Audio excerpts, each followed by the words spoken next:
He found a designer wallet at the dump, opened it, and discovered a stack of cash inside. He quietly slipped it into his pocket and then called his friend to leave with him. They found a secluded corner to sit down. Raphael counted the amount of cash and casually handed his friend 200 yuan, then continued to go through the wallet. An ID card named Hexy, an expired animal lottery ticket, and a key were all that was in the wallet. Yet it was these three items that unexpectedly made him a well-known multimillionaire in the future. Not long after, a large group of police arrived at the junkyard, offering a reward of 20 yuan to each scavenger to find the wallet. Unaware of this situation, Jado approached and chatted with the police. Upon learning they were looking for a wallet, and there was an additional reward of 1,000 yuan, his expression changed. He then turned to look at Raphael, who showed no reaction, so Jado did not reveal that they had found the wallet. Just as the police were about to leave in disappointment, the cook almost exposed them.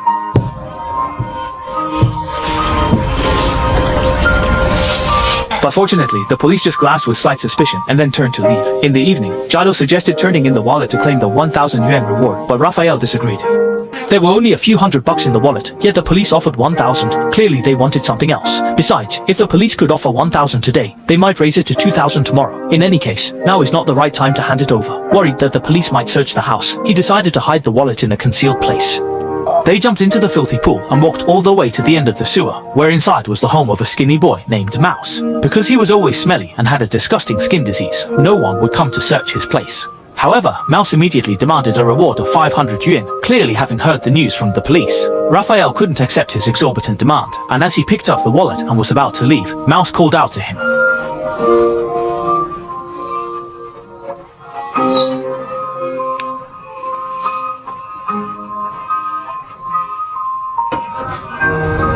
Thus, the three of them took a train to the city. Worried about being discovered by the police, they chose a more concealed underground passage. At a ventilation shaft, they saw the locker corresponding to the key, but avoiding the police became a challenge. In the end, Jado volunteered, suddenly rushing out of the iron fence and randomly snatching a passerby's bag. As expected, the nearby police heard the commotion and came over, giving them the chance to pry open the iron fence and run to the locker, where they used the key to open it. But unfortunately, there was only a letter in the locker. They didn't have time to check its contents and hurriedly boarded the train home. Raphael stuck his head out the window, loudly calling for Jado. Just as the two were worried about his safety, Jado suddenly slipped in from the other side. Thus, the three of them completed this operation without any danger. Jado eagerly took the letter, only to find it was just a letter from Hexy to a prisoner, and little did they know, this letter was about to change their fate.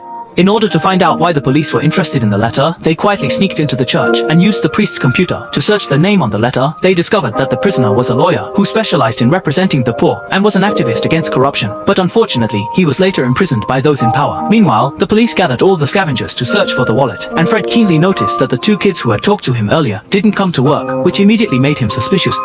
That night, they secretly abducted Raphael. By the time Jado realized, it was already too late, and he hurriedly sought help from the priest. The two rushed to the police station, where the priest presented a photo to request assistance, but the officer ignored him. The angry priest leaned against the iron gate, shouting Raphael's name loudly.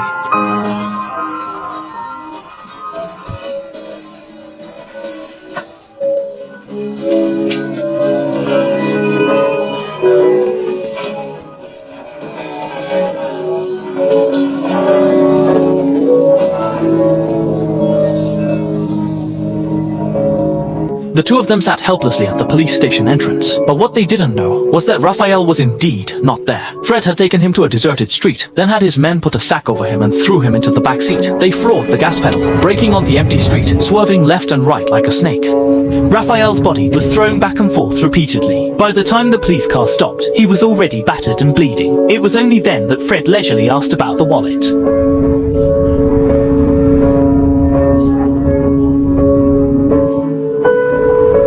Hearing this question, he chose silence once again. Fred sighed and then had his men take him away. This time, they locked Raphael in the trunk, beginning an hour-long torment. By the time the officers opened the trunk, he was already weak and barely alive. Fred slowly approached him and said that the wallet's owner, Hexy, had already been tortured to death by them. If Raphael didn't tell the truth, he would follow in Hexy's footsteps.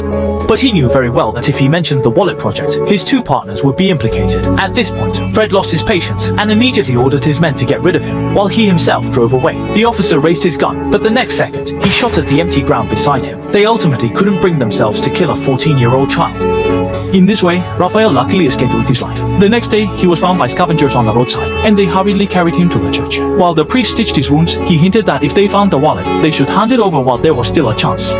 But they had sacrificed so much for the secret behind the wallet, even nearly losing their lives. How could they give up halfway? After the priest left, they fell into confusion. Their only clue at the moment was the name of a prisoner, so it seemed time to seek outside help. They found the priest's assistant and said that Raphael is in great danger now and needs a professional lawyer to sue the police station, but ordinary lawyers don't dare to take this case. It just so happens that Gado has a lawyer grandfather, but he is currently in prison. The assistant was very puzzled. Why find him to help? Gado replied helplessly to him. You are an American. You white.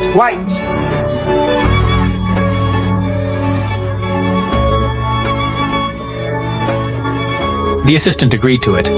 The next day, he followed Jialu to the prison. Despite having the advantage of being white, they still gave the guard 500 when to get in smoothly. But fortunately, he was able to meet the prisoner as he wished. At first, the other party didn't trust him, thinking he was there for personal gain. It wasn't until Jialu mentioned Hexy's name that the old man became serious.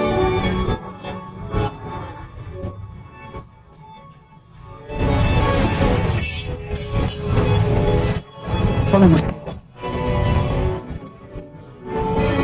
Afterwards, Jialu read the contents of the letter to him word for word. Only then did the assistant realize that the old man in front of him was not an ordinary person, but the famous anti-corruption leader from a few years ago, who had been caught in a vortex of fighting against corrupt elites. After listening to the letter, the old man was very excited and quickly asked the prison guard to help bring his Bible, but the guard refused, citing the long sentence, and said they could come to get it the next day and he would personally hand it over then. Seeing this, the old man had no choice but to first tell Gado the secret in the Bible.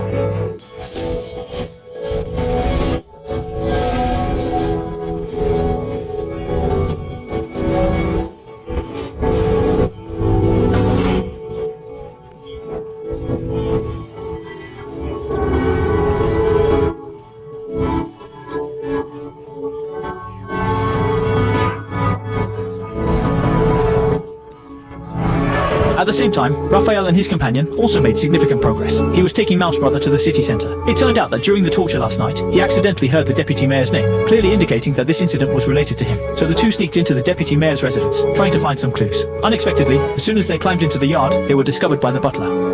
But seeing their simple clothing, the other party instantly felt pity for them, not only refraining from reporting them, but also kindly leading them out. During their chat, they learned that Hexy was once the deputy mayor's daughter-in-law, but 2 days ago, she stole millions in cash and a bribery ledger from the deputy mayor.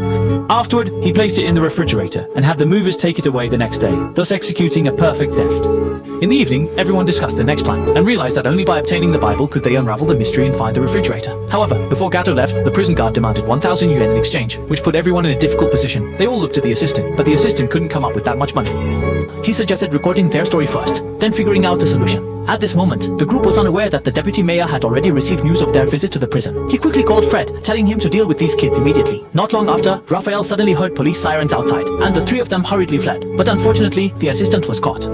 Before leaving, the police even burned down the entire junkyard. The scavengers were left homeless and flocked to the church. In desperation, Mouse Brother sneaked into the priest's room and stole the cash from his cabinet. With this money, they could finally retrieve the Bible. The next day, Jado met with the prison guard, but just as he got the Bible and was about to leave, the guard stood up and grabbed him. Nearby plainclothes officers also stopped hiding. Jado pulled out a hook and injured the guard, then used the treacherous kitchen terrain to escape to the rooftop, and then threw the Bible to Mouse Brother. Seeing this, the police immediately changed their target and pursued him. At this moment, Raphael got on a bicycle to relay with him. Mouse Brother made a flying throw, tossing the Bible into the bike. Just like that, the three of them ran circles around the police, who in anger fired shots at them, only to be met with a barrage of insults from Raphael. Afterwards, they escaped to an unfinished building. Gado went out to look for food, leaving the two of them to decipher the code. According to the numbers on the lottery ticket, they checked the page and line numbers in the Bible one by one. Gado went to the next block, rummaging through the trash for food. A girl nearby, noticing his handsome appearance, approached him to chat. Just as they were engrossed in conversation, police cars suddenly rushed in, and Gado quickly took off running. Obviously, their whereabouts had been exposed. With too many police officers in the hallway, he had no choice but to take a risk and climb the wall to go upstairs. He finally notified his friends just before the police arrived. They ran on the rooftop, agile like monkeys, which was the talent of the poor, but there were just too many police officers around. Just as they seemed to have no way out, the girl from earlier spotted them. She led the three to a group of ghostly fire youths. Upon hearing that the police were chasing them, the youths all offered their help, leading them to break through the police barricade and narrowly escape. Later, Fred also arrived there and saw the decryption numbers on the wall, which turned out to be a phone number. At this moment, Raphael had already made the call, and on the other end was a cemetery. It turned out that Hexy had hidden everything in the grave, following the guidance of the Bible. They arrived in front of grave number 17. At this moment, a little girl suddenly appeared, and she turned out to be Hexie's daughter. She had agreed to meet her dad here, but she would never see him again. While they were chatting, Fred also arrived. He grabbed the other two and came in front of Raphael, threatening him to reveal which tomb the items were in. Despite his reluctance, he had no choice but to tell the truth.